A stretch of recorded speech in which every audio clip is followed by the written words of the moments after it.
আসসালামু আলাইকুম।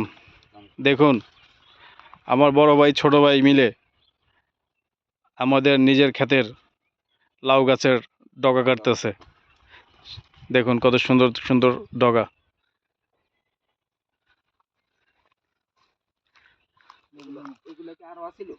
কি এই যে টমেটো, এই যে পুরো বেডিতে টমেটো ভরা, তো এই যে টমেটো দাও না, এই প্রতিটা এই বেডিতে টমেটো আছে।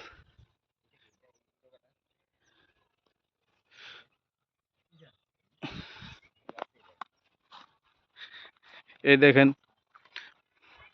কত সুন্দর লাউ শাক কাটতেছে।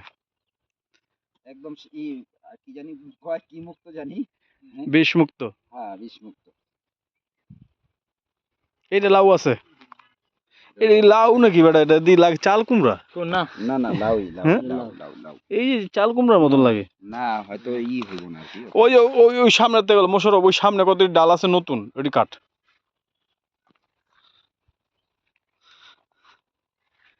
এই গাছটায় তুই একটা নিয়ে আয়। কি? ওই যে স্প্রে করা কীটনাশক যেহেতু আছে, কীটনাশক আছে।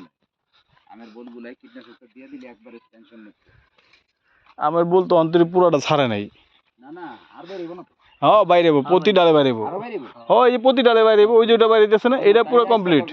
হ্যাঁ এইটা কমপ্লিট হয়েছে, বাইরে না এডিতে আরো বাইরেব। হ্যাঁ আমি মনে করছি কিন্তু ওইটা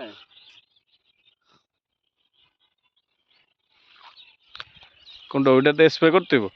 হ্যাঁ স্প্রে না করলে ওইটা স্প্রে করা লাগবে। স্প্রে করলে হ্যাঁ যেটা ঠিক আছে ঠিক বই। স্প্রে না করলে না না আমার কত হলো মানুষ খাও তাও তো ভালো।